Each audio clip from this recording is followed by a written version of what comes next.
प्रणाम बाबा जी। मैं पिछले 5 सालों से हर मंगलवार हनुमान जी को सिंदूर चढ़ाता हूँ और रोज पाठ करता हूँ, पर मेरे घर में हमेशा कोई ना कोई बीमार रहता है और तरक्की रुकी हुई है। लोग कहते हैं कि हनुमान जी बहुत जल्दी प्रसन्न होते हैं, फिर मुझसे ऐसी क्या भूल हो रही है कि उनकी कृपा घर के भीतर महसूस नहीं होती है।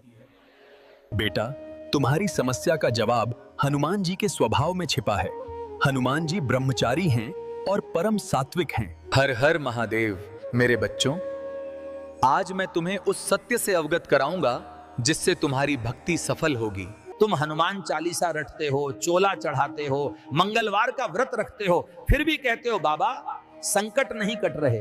बेटा, हनुमान जी संकट मोचन तब बनते हैं जब तुम उनके रहने लायक स्थान तैयार करते हो। जैसे एक साफ आईने में ही मुख दिखता है, वैसे ही एक शुद्ध घर में ही राम भक्त हनुमान प्रवेश करते हैं। आज हम उन 3 तरह के घरों की बात करेंगे जहां हनुमान जी बाहर से ही लौट जाते हैं। आज का यह ज्ञान तुम्हारे जीवन की दिशा बदल देगा। पहला घर जहां वे नहीं रुकते, जिस घर में मांस मदिरा का सेवन होता है और जहां स्वच्छता का अभाव है।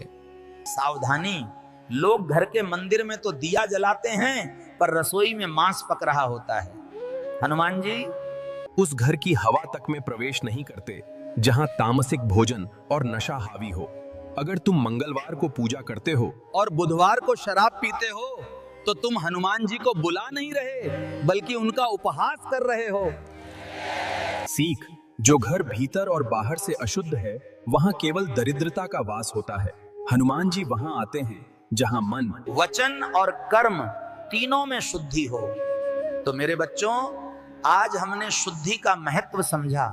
बाबा, कुछ लोग बहुत सात्विक होते हैं फिर भी हनुमान जी उनके घर नहीं आते। वो दूसरा कौन सा घर है जहां क्लेश और अपमान का वास होता है? क्या बड़ों का अनादर करने वालों के यहां हनुमान जी रुकते हैं? और वो तीसरी गुप्त बाधा क्या है जो बड़े बड़े भक्तों की पूजा को भी निष्फल कर देती है? बेटा, इस फूल को देखो। दिखने में ये अब भी फूल है पर इसकी सुगंध मर चुकी है। वैसे ही कुछ घर होते हैं। बाहर से उन घरों पर जय श्री राम लिखा होता है, मंदिर में अखंड ज्योति जल रही होती है, पर उस घर के भीतर प्रेम की सुगंध नहीं होती। तुम सोचते हो कि हनुमान जी केवल मंत्रों की गूंज सुनकर आ जाएंगे? नहीं, हनुमान जी वहां आते हैं जहां राम का चरित्र जीवित हो।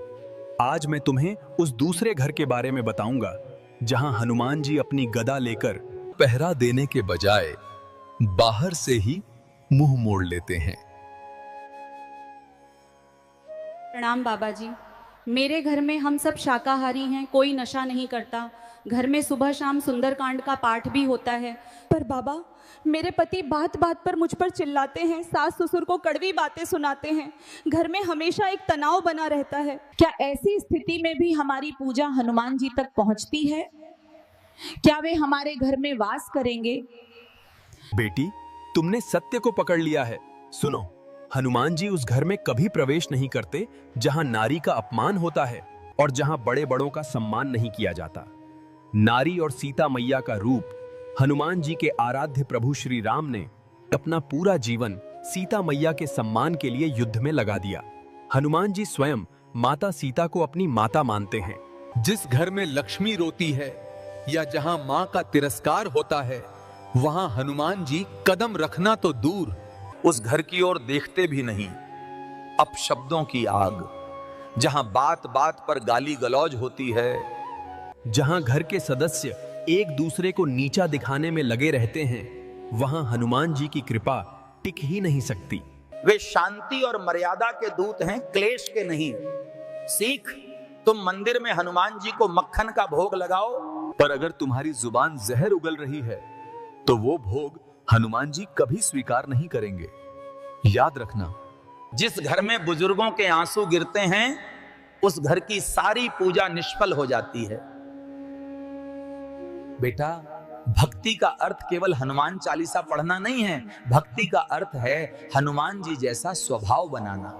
हनुमान जी में असीम बल था, पर वे हमेशा विनम्र रहे। जिस घर के लोगों में अहंकार भरा हो और जो अपनी शक्ति का प्रयोग जोरों को सताने में करते हों, वहां महाबली कभी नहीं रुकते।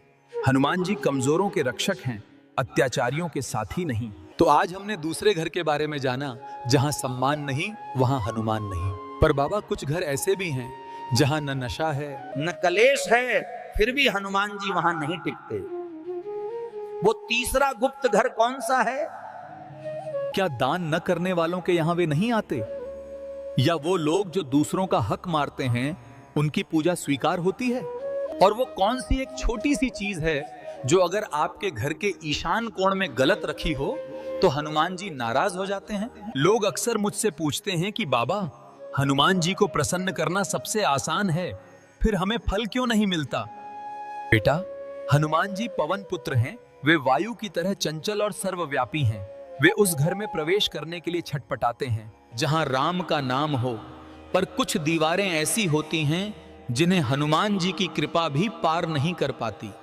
आज हम उस तीसरी सबसे बड़ी बाधा की बात करेंगे जिसे तुमने अनजाने में अपने घर की नींव में डाल दिया है।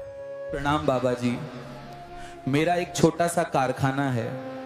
व्यापार के चक्कर में कभी कभी झूठ बोलना पड़ता है, कभी मजदूरों के पैसे काटने पड़ते हैं तो कभी टैक्स की चोरी करनी पड़ती है।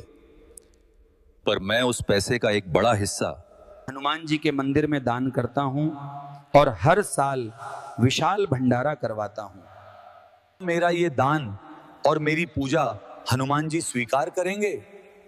क्या वे मेरे घर की रक्षा करेंगे? बेटा, कान खोलकर सुन लो। हनुमान जी न्याय के देवता हैं।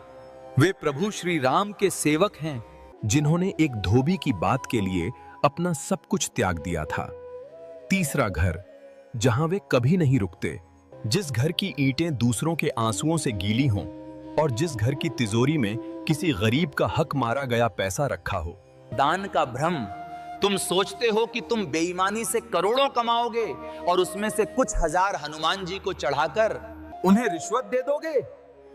हनुमान जी कोई भ्रष्ट अधिकारी नहीं है बेटा, वे त्रिकालदर्शी हैं। असर, जिस घर में बेईमानी का धन आता है उस घर की बरकत को हनुमान जी की गदा ही नष्ट कर देती है। ऐसे घर में पूजा कितनी भी कर लो, हनुमान जी की कृपा द्वार से ही लौट जाती है, क्योंकि वे धर्म के रक्षक हैं, अधर्म के नहीं। सीख, पसीने की एक रोटी खून के हलवे से कहीं ज्यादा पवित्र है। हनुमान जी को भोग नहीं। मेरे बच्चों, हनुमान जी कहीं दूर नहीं हैं, वे तुम्हारे भीतर की इच्छा शक्ति में वास करते हैं। आज से ही मांस मदिरा का त्याग करो, स्त्रियों का सम्मान करो और अपनी कमाई में ईमानदारी लाओ। फिर देखना, तुम्हें किसी मंदिर जाने की जरूरत नहीं पड़ेगी। हनुमान जी स्वयं तुम्हारी रक्षा के लिए ढाल बनकर खड़े हो जाएंगे। संकट कटे मिटे सब पीरा, जो सुमिरे हनुमत बलबीरा। आज का यह विशेष प्रवचन उन सभी भक्तों को समर्पित है जो सच्चे दिल से बजरंग बली को पाना चाहते हैं। जाओ, आज ही अपने घर को अयोध्या बनाओ। हनुमान जी दौड़े चले आएंगे। महाबली हनुमान तुम्हारी रक्षा करें, तुम्हें बल, बुद्धि और विद्या प्रदान करें। अगर आप हनुमान जी के सच्चे भक्त हैं तो कमेंट में पूरे गर्व से लिखें, जय श्री राम।